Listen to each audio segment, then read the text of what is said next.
మా latest videos కోసం మా ఈ తెలుగు న్యూస్ ఛానల్ సబ్స్క్రైబ్ చేసి గంట సింబల్ యాక్టివేట్ చేసుకోండి. రేపు శనివారం సాయంత్రం 5:12 నుండి 6:14 మధ్యలో తులసి మొక్క మొదట్లో ఇది పాతిపెడితే చాలు. 2 నిమిషాల్లో కష్టాలు పోతాయి. లక్ష్మీదేవి అనుగ్రహం కలిగి కోరినంత ధనం వచ్చి పడుతుంది. ఎందుకంటే హిందూ సనాతన ధర్మంలో తులసి మొక్కకున్న ప్రాముఖ్యత, విశిష్టత అంతా ఇంతా కాదు. తులసి మొక్కను కేవలం ఒక సాధారణ మొక్కగా కాకుండా సాక్షాత్తు దైవ స్వరూపంగా, మహాలక్ష్మీదేవి సజీవ ప్రతిరూపంగా మనం ప్రతిరోజు పూజిస్తాము. సృష్టిలోని సకల దేవతలు, సమస్త తీర్థాలు తులసి మొక్కలో కొలువై ఉంటాయని మన పురాణాలు స్పష్టంగా చెబుతున్నాయి. తులసి మొక్క ఉన్న చోట దుష్టశక్తులు దరిచేరవని నమ్మకం. ముఖ్యంగా కలియుగ ప్రత్యక్ష దైవమైన ఆ ఏరుకుండెలవాడైన శ్రీ వెంకటేశ్వర స్వామికి తులసి అంటే ఎంతో ఇష్టం. అందుకే తిరుమల శ్రీవారి పూజలో తులసి దళాలకు ఎంతో విశేషమైన స్థానం ఉంటుంది. తులసి మాల సమర్పిస్తే ఆ శ్రీనివాసుడు ఎంతో సంతోషించి భక్తులు కోరిన కోర్కెలు వెంటనే తీరుస్తాడు. మన ఇంట్లో పచ్చని తులసి మొక్క ఉంటే చాలు, ఆ ఇంట్లో ఉన్న ప్రతికూల శక్తులన్నీ దానంతట అవే తొలగిపోయి అద్భుతమైన సానుకూల శక్తి వెల్లివిరుస్తుంది. తులసి మొక్క మన జీవితంలోని అనేక కష్టాలను తొలగించి ఐశ్వర్యాన్ని, సిరి సంపదలను ఆకర్షించే అద్భుతమైన శక్తిని కలిగి ఉంటుంది. ఎవరి ఇంట్లో అయితే తులసి కోట ముందు నిత్యం ఉదయం, సాయంత్రం దీపారాధన జరుగుతుందో ఆ ఇంట్లో ఎప్పటికీ సిరి సంపదలకు, ధాన్యానికి లోటు ఉండదు. తులసి మొక్క ధనాన్ని ఒక శక్తివంతమైన అయస్కాంతంలా తన వైపుకు ఆకర్షిస్తుంది. ఆధ్యాత్మికంగానే కాకుండా ఆయుర్వేద పరంగా కూడా తులసి మొక్క ఎన్నో అద్భుతమైన ఆరోగ్య ప్రయోజనాలను తనలో ఇముడుచుకొని ఉంది. తులసి ఆకులను లేదా తులసి రసాన్ని రోజూ తీసుకోవడం వల్ల మన శరీరంలో రోగనిరోధక శక్తి విపరీతంగా పెరుగుతుంది. వాతావరణ మార్పుల వల్ల వచ్చే జలుబు, దగ్గు, జ్వరం, శ్వాసకోశ సమస్యలు వంటి ఎన్నో అనారోగ్య సమస్యలకు తులసి ఆకులు ఒక దివ్యౌషధంగా, సంజీవినిలా పనిచేస్తాయి. అంతేకాకుండా ఇంటి ఆవరణలో ఉన్న తులసి గాలి పీల్చడం వల్ల మన చుట్టూ ఉన్న గాలి పూర్తిగా శుభ్రపడటమే కాకుండా మన ఊపిరితిత్తుల ఆరోగ్యానికి ఎంతో మేలు జరుగుతుంది. రోజువారీ జీవితంలో వచ్చే మానసిక ఒత్తిడిని, ఆందోళనను తగ్గించి అద్భుతమైన ప్రశాంతతను ఇవ్వడంలో తులసి అద్భుతంగా పనిచేస్తుంది. ఇలాంటి ఎన్నో అద్భుత శక్తులున్న తులసి మొక్క దగ్గర మనం భక్తి శ్రద్ధలతో చేసే కొన్ని పరిహారాలు మన జీవితంలో ఉన్న కష్టాలను ఇట్టే తీర్చేస్తాయి. ముఖ్యంగా శనివారం రోజు ఇంట్లో ఉన్న తులసి మొక్క మొదట్లో ఒక ప్రత్యేకమైన వస్తువును పాతిపెడితే చాలు. కేవలం 2 నిమిషాల్లో మీ కష్టాలన్నీ పోతాయి. పట్టి పీరిస్తున్న దరిద్రమంతా తొలగిపోయి దురదృష్టం దూరమై అదృష్టం వరిస్తుంది. మరి ఆ అద్భుతమైన పరిహారం ఏమిటి? తులసి మొక్క మొదట్లో ఏ వస్తువును పాతిపెట్టాలి, ఆ వస్తువులను ఎలా పాతిపెట్టాలి అనే విషయాలను ఈ వీడియోలో మనం సవివరంగా తెలుసుకుందాం. అంతకంటే ముందు ఒక పవిత్ర కథను విందాం. ఫ్రెండ్స్, దయచేసి ఈ వీడియోకి ఒక లైక్ కొట్టి కింద ఉన్న కామెంట్స్ సెక్షన్లో ఓం నమో వెంకటేశాయ అని భక్తి శ్రద్ధలతో కామెంట్ చేయండి. కృష్ణానదీ తీరంలో పచ్చని ప్రకృతి ఒడిలో ప్రశాంతంగా కనిపించే ఒక అందమైన గ్రామం కృష్ణాపురం. ఆ ఊరిలో చాలామంది మత్స్యకారులు నివసించేవారు. ఆ ఊరికి అతి సమీపంలోనే ఒక పెద్ద నది ప్రవహిస్తూ ఉండేది. ఊరిలోని మత్స్యకారులందరూ ప్రతిరోజు ఉదయాన్నే వలలు భుజాన వేసుకుని ఆ నది వద్దకు వెళ్ళి రకరకాల చేపలు పడ్డేవారు. అలా పట్టిన తాజా చేపలను తీసుకువెళ్ళి పక్కనే ఉన్న పెద్ద బజార్లో అమ్మి బాగా డబ్బులు సంపాదించేవారు. వారి జీవితాలు చాలా ఆనందంగా, ఎలాంటి ఆర్థిక ఇబ్బందులు లేకుండా సాగిపోతూ ఉండేవి. కానీ బయటకు ఎంతో ప్రశాంతంగా కనిపించే ఆ ఊరిలో ఒక పెద్ద లోపముంది. ఆ ఊరిలో ఉండేవారికి కులపిచ్చి, అహంకారం చాలా ఎక్కువగా ఉండేది. తాము గొప్ప కులానికి చెందిన వారమని, తమకంటే తక్కువ కులం వారు తమతో సమానంగా బ్రతకకూడదని వారు బలంగా నమ్మేవారు. ఒకరోజు ఉదయం బజారులో వ్యాపారం చేసుకుంటున్న రంగయ్య, సుబ్బయ్య అనే 2 మత్స్యకారులు ఇలా మాట్లాడుకుంటున్నారు. ఏంట్రా రంగయ్య, నీ వ్యాపారం ఎలా జరుగుతోంది? ఈరోజు పట్టిన చేపలన్నీ అమ్ముడుపోతున్నాయా లేదా అని సుబ్బయ్య అడిగాడు. దానికి రంగయ్య ఎంతో గర్వంగా నవ్వుతూ, అమ్ముడుపోకుండా ఎక్కడికి పోతాయి సుబ్బయ్య? ఈ మధ్య నా వ్యాపారం 3 పువ్వులు 6 కాయలుగా చాలా లాభసాటిగా జరుగుతోంది. మన ఊరి జనాలు నేను తెచ్చే చేపల కోసమే ఎదురు చూస్తున్నారు. మరి నీ వ్యాపారం ఎలా జరుగుతోంది అని ఎదురు ప్రశ్నించాడు. అప్పుడు సుబ్బయ్య సమాధానమిస్తూ, నేను ఈ వద్య ఇక్కడ కాకుండా పట్టిన చేపలను తీసుకుని పక్కనే ఉన్న గోవిందపురం వైపు వెళుతున్నాను. అక్కడ ఒక్క చేపల దుకాణం కూడా లేదు. జనాలకు చేపలు కావాలంటే నాదిబ్బే కొనాలి. కాబట్టి నా వ్యాపారం కూడా ఎంతో అద్భుతంగా లాభాలతో నడుస్తోంది అని చెప్పాడు. అలా రంగయ్య, సుబ్బయ్య తమ వ్యాపారాల గురించి, తాము సంపాదిస్తున్న డబ్బు గురించి ఎంతో గర్వంగా మాట్లాడుకుంటూ ఉంటారు. ప్రతిరోజు ఊర్లో ఉన్న మత్స్యకారులందరూ నది వద్దకు వెళ్లి గుంపులు గుంపులుగా చేపల్ని పడుతూ పాడుకుంటూ ఆనందంగా గడుపుతూ ఉంటారు. అదే ఊర్లో రామదాసు అనే ఒక పేదవాడు ఉండేవాడు. అతని భార్య పేరు సీతమ్మ. వారు తక్కువ కులానికి చెందినవారు కావడంతో ఆ ఊరిలో వారికి ఎవరూ కనీస గౌరవం ఇచ్చేవారు కాదు. రామదాసు రోజూ ఊరిలోకి వెళ్లి పని కోసం వెతికేవాడు. కానీ ఎవరూ అతనికి పని ఇచ్చేవారు కాదు. ఒకరోజు రామదాసు ఎంతో దిగులుగా తన భార్య సీతమ్మతో ఇలా అన్నాడు. ఏంటో సీతమ్మ, ఈ ఊర్లోని వాళ్ళందరూ మనల్ని ఎందుకు ఇలా తక్కువ చేసి చూస్తున్నారో, అంటరాని వారిలా ఎందుకు దూరం పెడుతున్నారో నాకస్సలు అర్థం కావడం లేదు. మనం కూడా మనుషులమే కదా, మనకు కూడా ఆకలి, బాధ అన్నీ ఉంటాయి కదా అని ఆవేదన వ్యక్తం చేశాడు. దానికి సీతమ్మ కళ్ళనీళ్లు పెట్టుకుంటూ, ఇంకా అర్థం కాకపోవడానికి ఏముందండి, మనం తక్కువ కులానికి చెందిన వాళ్ళం. మన దగ్గర డబ్బు లేదు, పలుకుబడి లేదు. అందుకే అందరూ మనల్ని తక్కువ చేసి చూస్తూ ఉండారు. సరే, వాళ్ళు మనల్ని ఎలా చూసినా నాకు ఎలాంటి ఇబ్బంది లేదు. కానీ ఊళ్ళో వాళ్ళు మనకు పొట్టపోసుకోవడానికి ఏ పని ఇవ్వడం లేదు. అదే నాకు పెద్ద బాధగా ఉంది. మొన్న ఆ ఊరి పెద్ద నారాయణ గారి దుకాణం వద్దకు వెళ్ళి ఏదైనా చిన్న పని ఇవ్వమని చేతులు దండం పెట్టి ప్రాధేయపడ్డాను. ఆయన నాకు పని ఇవ్వకపోగా అత్యంత దారుణంగా నా మెడబట్టి అందరి ముందు అవమానించి బయటికి గెంటేశాడు. ఈ తక్కువ కులంలో పుట్టడమే మనం చేసిన అతిపెద్ద తప్పులా ఉంది అని కన్నీరు మున్నీరుగా విలపించింది. అలా పాపం రామదాసు, సీతమ్మ తమ దీనస్థితిని తలచుకొని రోజు బాధపడుతూ ఉంటారు. వారిద్దరూ సాక్షాత్తు ఆ తిరుమల శ్రీ వెంకటేశ్వర స్వామికి అపారమైన భక్తులు. కష్టమైనా నష్టమైనా ఆ ఏడుకొండలవాణ్ణి స్మరించకుండా ఏ పని చెయ్యరు. ఏడుకొండలవాడా, వెంకటరమణ, ఈ కులమత భేదాలు కేవలం మనిషి సృష్టించుకున్నవి మాత్రమే. నీ దృష్టిలో అందరూ సమానమే తండ్రి. దయచేసి మాకు ఏదైనా ఒక పనిని ఇప్పించి స్వామి, మా ఆకలి బాధలు తీర్చు. నాకు తెలుసు, నువ్వు తలుచుకుంటే ఈ సృష్టిలో ఏదైనా జరుగుతుందని. మాకు నువ్వు తప్ప ఈ లోకంలో ఎవరూ దిక్కులేరు స్వామి అని రామదాసు ప్రతిరోజు ఇంట్లోని వెంకటేశ్వర స్వామి పటం ముందు నిలబడి ఎంతో భక్తితో కన్నీటితో ప్రార్థించేవాడు. దానికి సీతమ్మ భర్తకు ధైర్యం చెబుతూ, మీరు చెప్పింది నిజమేనండి. ఎవరూ లేని అనాథలకు ఆ శ్రీనివాసుడే దిక్కు. ఆయన దయవల్ల మనకు తప్పకుండా ఏదో ఒక పని లభిస్తుంది. మన కష్టాలు తీరుతాయిలేండి, మీరు మనసు పాడు చేసుకోకండి అని ఓదారుస్తుంది. అలా ఆకలితో అలమటిస్తున్న రామదాసుకి ఒకరోజు ఒక ఆలోచన వస్తుంది. సీతమ్మ, ఊర్లో ఎవరూ నాకు పని ఇవ్వడం లేదు కదా, పని కోసం ఎంతమంది కాళ్ళు పట్టుకున్నా లాభం లేదు. అందుకే నాకు ఒక ఆలోచన వచ్చింది అన్నాడు రామదాసు ముఖంలో కాస్త ఆశతో. ఏంటంటే ఆ ఆలోచన? మన కష్టాలు తీరే మార్గం దొరికిందా అని సీతమ్మ ఆత్రుతగా అడిగింది. ఎలాగో మన ఊర్లో చాలామంది మత్స్యకారులు నదిలో చేపలను పట్టి చుట్టుపక్కల ఊళ్ళలో అమ్ముతూ బాగా డబ్బు సంపాదిస్తున్నారు కదా, నేను కూడా అదే పని ఎందుకు చేయకూడదు? నాకు కూడా చేపలు పట్టడం బాగా వచ్చు. చిన్నప్పుడు మా తాతతో పాటు ప్రతిరోజు చెరువు వద్దకు వెళ్ళి చేపలు పట్టేవాణ్ణి. ఆ పనిలో నాకు మంచి నైపుణ్యం ఉంది. కాబట్టి ఇప్పుడు నేను కూడా వెళ్ళి చేపలు పడతాను. వాటిని అమ్మి మన ఆకలి తీర్చుకుంటాను అని చెప్పాడు. సీతమ్మ ఎంతో సంతోషించి, చాలా మంచి ఆలోచనండి. ఆ వెంకటేశ్వర స్వామి దయవల్ల అంతా మంచి జరుగుతుంది. ఈ పనిలో ఆ ఏడుకొండలవాడే మనకు తోడుగా నిలబడతాడు అని ప్రోత్సహించింది. అలా భార్యాభర్తలిద్దరూ ఒక పాత వల పట్టుకుని ఎన్నో ఆశలతో నది వద్దకు బయలుదేరుతారు. నదికి చేరుకున్న రామదాసు, సీతమ్మ ఒక వైపున నిలబడి ఎంతో శ్రద్ధగా చేపల్ని పడుతూ ఉంటారు. పడుతున్న ఒక్కో చేపతో వారిలో ఆశలు చిగురిస్తాయి. ఇంతలో అక్కడికి అగ్రవర్ణ మత్స్యకారులైన రంగయ్య, సుబ్బయ్య వస్తారు.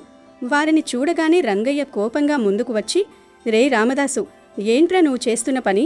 ఎక్కడికెందుకు వచ్చావు అని గద్దించాడు. రామదాసు భయపడుతూనే వినయంగా, చేపలు పడుతున్నానయ్యా, నేను కూడా మీలాగే ఈ చేపలను పట్టి చుట్టుపక్కల ఊళ్ళలో అమ్ముకుని 4 డబ్బు సంపాదించుకుని నా కుటుంబాన్ని పోషించుకుంటాను. ఎన్నో రోజుల నుండి మాకు తినడానికి తిండి లేదు అని ప్రాధేయపడ్డాడు. ఆ మాటలు వినగానే అక్కడున్న సుబ్బయ్యకు విపరీతమైన కోపం వచ్చి, ఏం మాట్లాడుతున్నావురా నువ్వు? నీకు ఎంత ధైర్యం?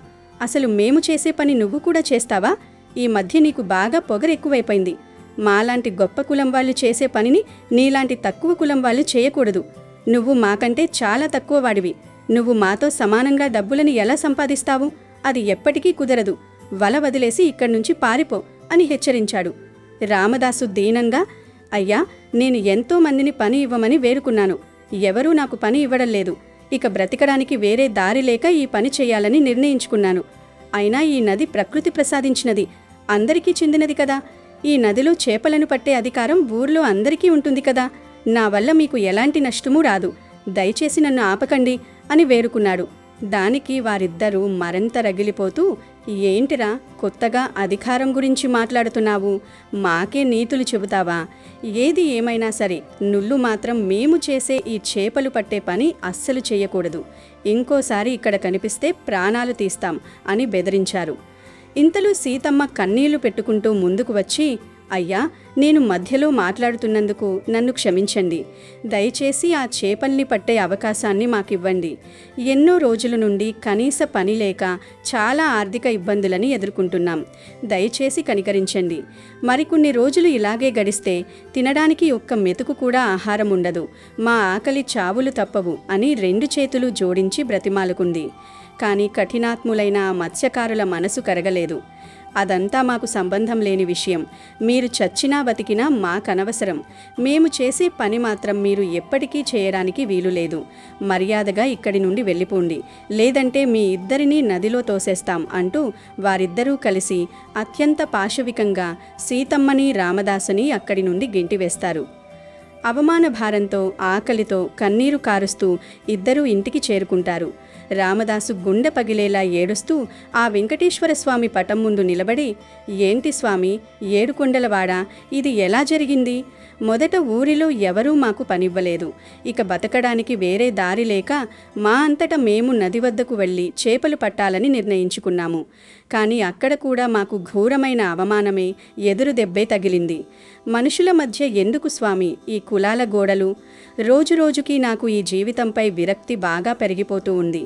ఇక బతకాలని అనిపించడం లేదు. ఓ శ్రీనివాస, మమ్మల్ని కాపాడు తండ్రి, నీ పాదాలే శరణు. మాకు బతకడానికి ఏదో ఒక దారి చూపించు అని రామదాసు సీతమ్మలు ఇద్దరూ భక్తితో, ఆర్తితో వెంకటేశ్వర స్వామిని వేడుకుంటారు. వారి కల్మషం లేని భక్తి, ఆవేదనతో కూడిన ప్రార్థన వైకుంఠంలో ఉన్న ఆ శ్రీ మహావిష్ణువు రూపమైన శ్రీ వెంకటేశ్వర స్వామికి నేరుగా వినిపిస్తుంది. భక్తుడి రోదనకు స్వామివారి హృదయం కరిగిపోతుంది.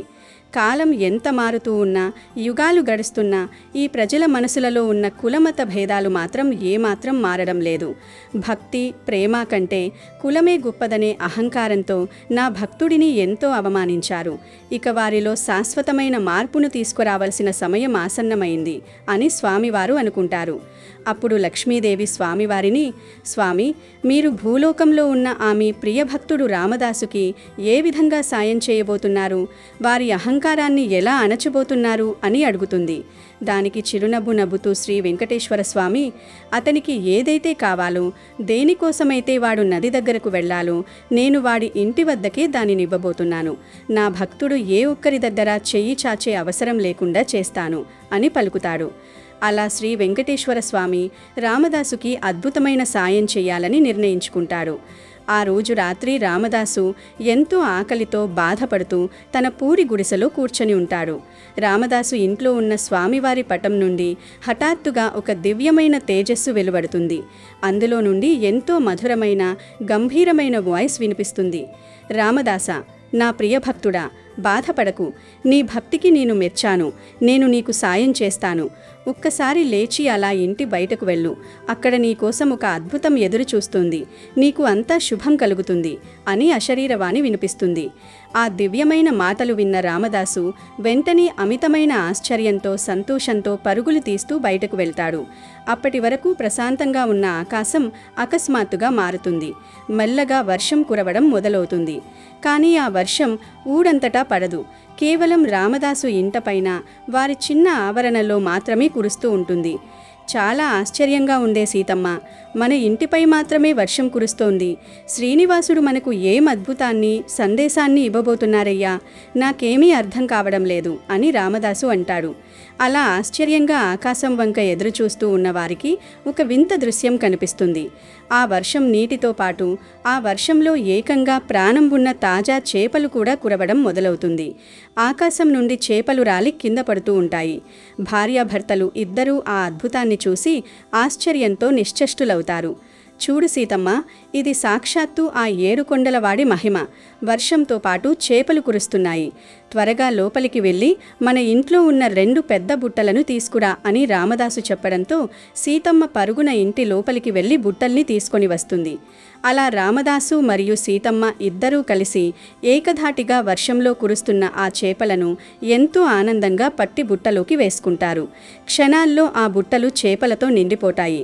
రామదాసు కళ్ళు చెమ్మగిల్లగా, చూసావా సీతమ్మ, ఆ ఊళ్ళో వాళ్ళందరూ అహంకారంతో మనల్ని నది దగ్గరకు రానివ్వలేదు, చేపలు పట్టనివ్వలేదు, మనకు ఎవరూ లేరని అవమానించారు.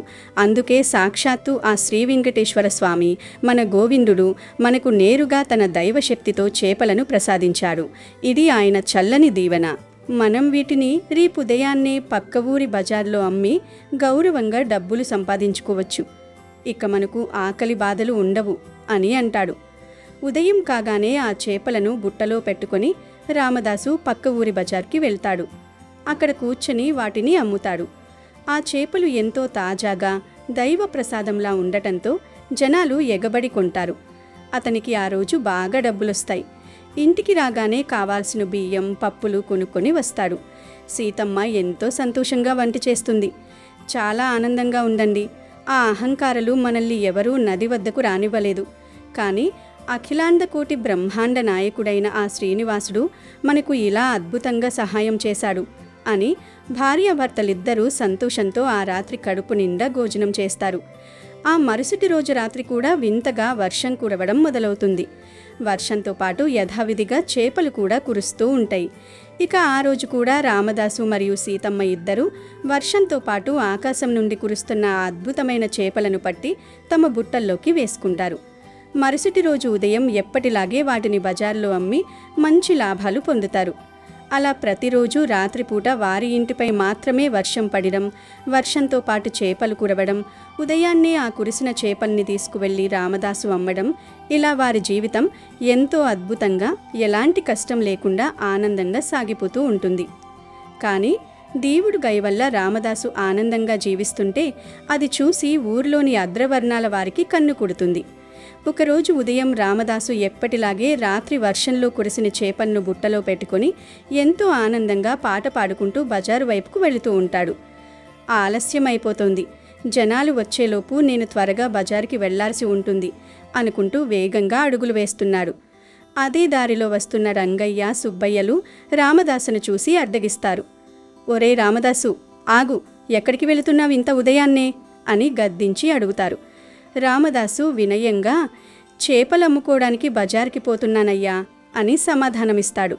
వాళ్ళిద్దరూ బలవంతంగా ఆ బుట్ట మీద ఉన్న గుడ్డను తీసి చూస్తారు. అందులో పెద్ద పెద్ద తాజా చేపలు ఉంటాయి.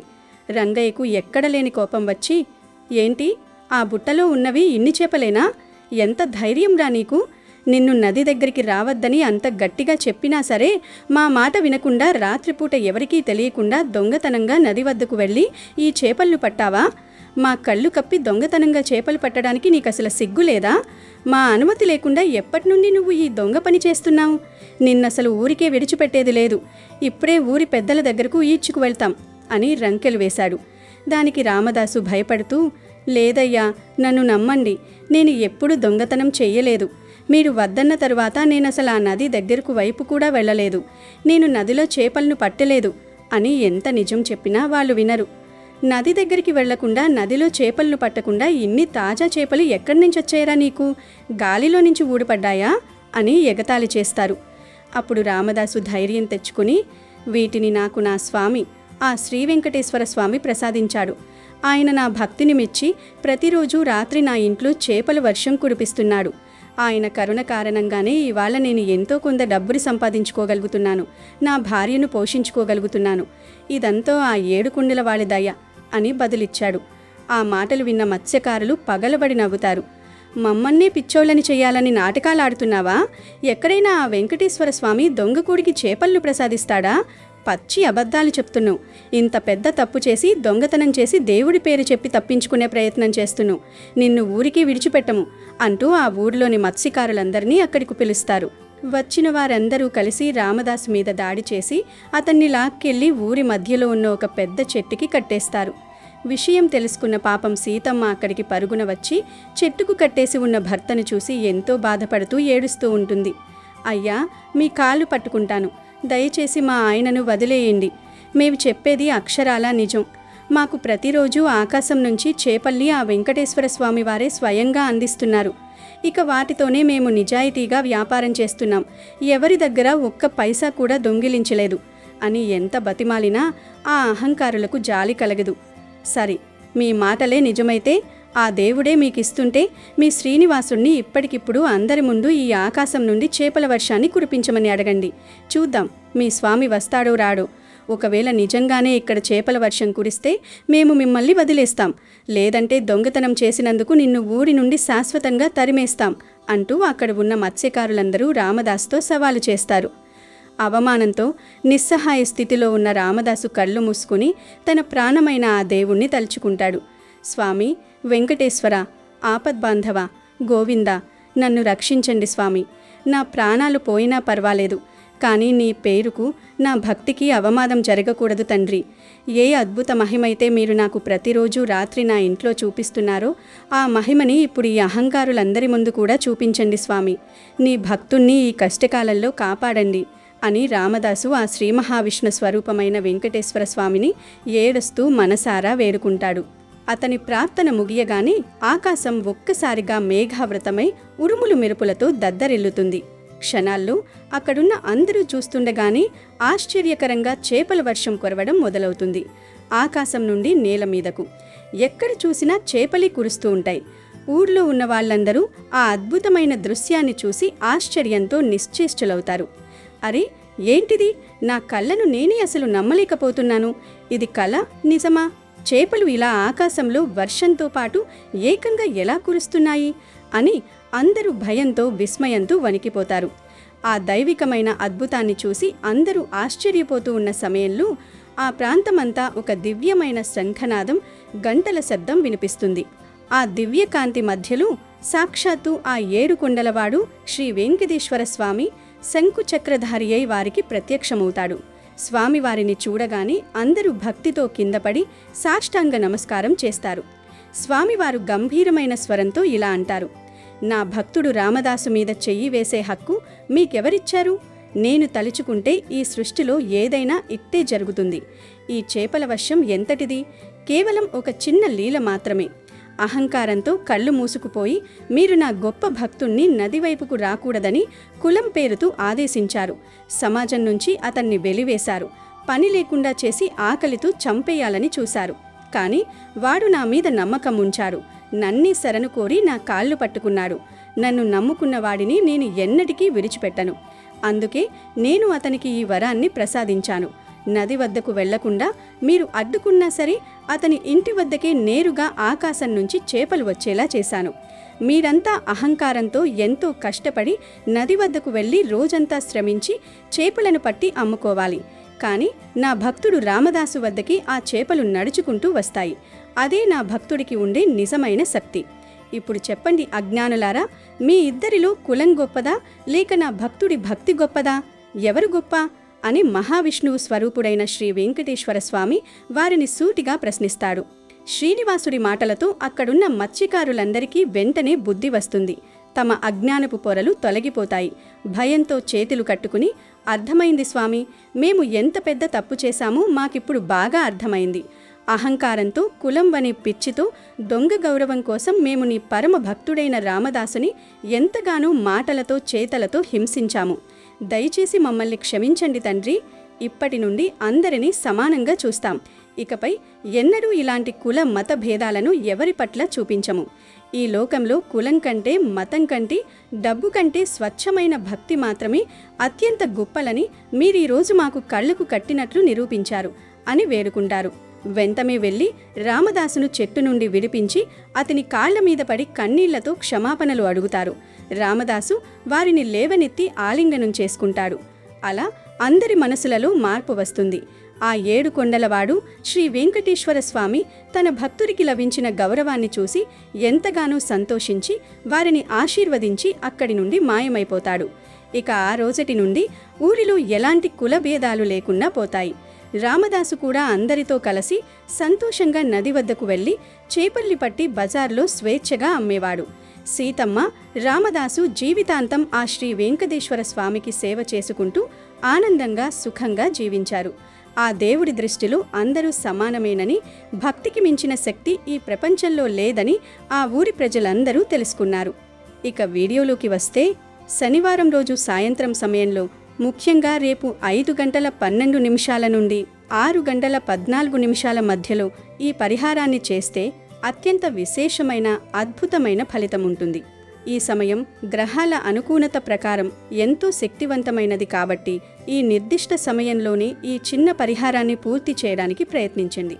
ముందుగా మీరు శుచిగా కాలు చేతులు కడుక్కుని లేదా స్నానం చేసి చక్కగా ఒక చిన్న శుభ్రమైన తెల్లటి కాగితాన్ని తీసుకోండి. ఆ కాగితంలో ఎక్కడా విరిగిపోని లేదా ముక్కలు కాని 2 మంచి ఎండుమిరపకాయలను ఉంచండి. ఆ తరువాత అందులో కొద్దిగా జీలకర్ర వేయండి.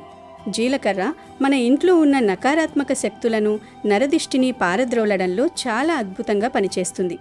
ఎండుమిరపకాయ మన కష్టాలను తొలగించే శక్తిని కలిగి ఉంటుంది గనుక తప్పకుండా 2 ఎండుమిరపకాయలు వేయండి. ఆపై అందులోనే కొంచెం పసుపు మరియు కొంచెం కుంకుమ వేసేయండి. పసుపు, కుంకుమలు సాక్షాత్తు ఆ లక్ష్మీదేవికి ఎంతో ప్రీతిపాత్రమైనవి మరియు శుభసూచకాలు.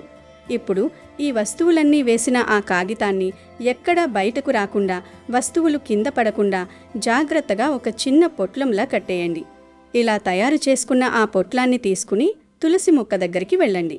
ఆ పొట్లాన్ని మీ కుడి చేతిలో పట్టుకుని 2 కళ్ళు మూసుకుని మీ మనసులో ఉన్న కష్టాలను, ఆర్థిక బాధలను, అనారోగ్య సమస్యలను తొలగించమని, అలాగే మీ మనసులోని బలమైన కోరికను కూడా ఆ పొట్లానికి మరియు తులసిమాతకు మనస్ఫూర్తిగా చెప్పుకోండి. మీ ఆర్థిక సమస్యలు అన్నీ పూర్తిగా తీరిపోవాలని, కుటుంబంలో ఎప్పుడూ సంతోషం వెల్లువిరియాలని బలంగా సంకల్పం చేసుకోండి. ఆ తర్వాత ఆ పొట్లాన్ని నేరుగా తీసుకెళ్ళి మీ ఇంట్లో కుండీలో లేదా నేల మీద ఉన్న తులసి ముక్క మొదట్లో మట్టిలో చిన్న గుయ్యినాగా కొద్దిగా మట్టి తీసి ఆ పొట్లాన్ని అందులో పెట్టి మట్టి కప్పేయండి. అంటే భూమిలో పాతి పెట్టేయాలి. ఆ పొట్లం కనీసం పైకి కనిపించకుండా చాలా జాగ్రత్తగా మట్టితో కప్పేయండి. ఇలా శనివారం సాయంత్రం చెప్పిన ఈ నిర్ణీత సమయంలో కనుక మీరు విశ్వాసంతో చేస్తే ఖచ్చితంగా మీ కష్టాలన్నీ పటాపంచలైపోతాయి. మీరు ఎంతో కాలంగా ఎదుర్కొంటున్న సమస్యల నుండి మీకు కేవలం 2 నిమిషాల్లోనే అద్భుతమైన ఫలితం రావడం మొదలవుతుంది.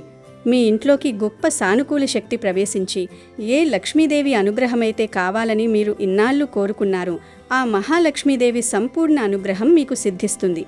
అష్టైశ్వర్యాలు చేకూరుతాయి, ధనప్రాప్తి కలుగుతుంది. ఏళ్లుగా పీడిస్తున్న అప్పుల బాధలు ఇట్టే తీరిపోతాయి. ఎంతో నమ్మకంతో, పరిపూర్ణమైన భక్తి శ్రద్ధలతో ఈ చిన్న పరిహారాన్ని మీ ఇంట్లో చేసి చూడండి. మీ జీవితంలో, మీ కుటుంబంలో వచ్చే అద్భుతమైన మార్పులను మీరే స్వయంగా గమనిస్తారు. కాబట్టి ఈరోజు ప్రతి ఒక్కరూ శనివారం సాయంత్రం ఈ పరిహారం చేసి శుభ ఫలితాలను పొంది సంతోషంగా జీవించండి. అమెజాన్లో బెస్ట్ డిస్కౌంట్స్ కోసం వీడియో డిస్క్రిప్షన్లో లింకు ఉంది, చూడండి. అలాగే మా టెలిగ్రామ్ ఛానల్ సబ్స్క్రైబ్ చేసుకోండి.